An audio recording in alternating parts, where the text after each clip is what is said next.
家人往往係我哋不斷向前嘅最大原因。當未來充滿變數，點樣先可以時刻守護摯愛？保誠自主未來保險計劃2提供終身人壽保障，配合一系列靈活理財方案，守護你嘅家人。即使不幸事件發生，佢哋仍然可以按照你嘅心意得到所需嘅支援。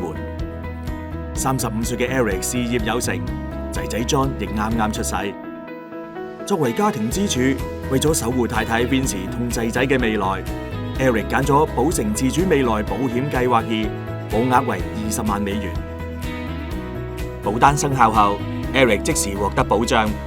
即使佢喺呢個時候不幸離世，Vincy 都可以攞到至少等於保額100% 嘅身故賠償，即係20萬美元，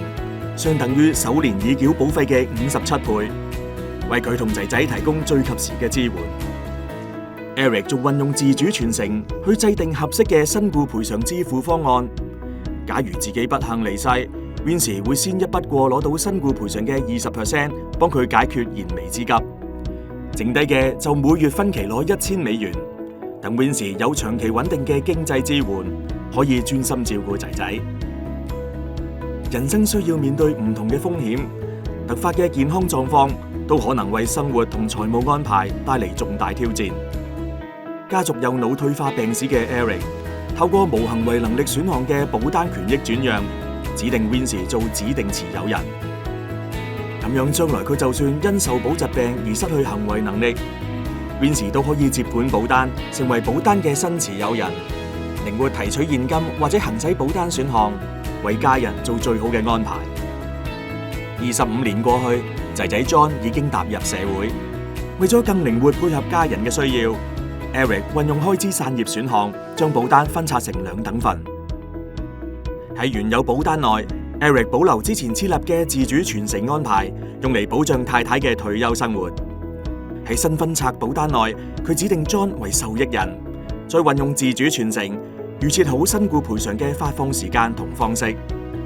佢想仔仔喺自己離世後，先以每月分期形式收取30年金額，仲揀好指定人生事件。當 John 結婚同有小朋友嘅時候，可以分別一筆過攞到身故賠償嘅20%。即使 Eric 唔喺人世，仍然可以用另一種方式繼續陪伴 John 嘅每個人生階段。Eric 喺75歲不幸離世，Vincy 同 John 透過自主傳承，喺人生唔同階段都得到貼心照顧，延續安穩嘅生活。2份保單加埋嘅預期非保證身故賠償超過50萬美元，相等於已繳總保費嘅7.2倍。保誠自主未來保險計劃2，俾你周全保障，守護現在，成就摯愛未來。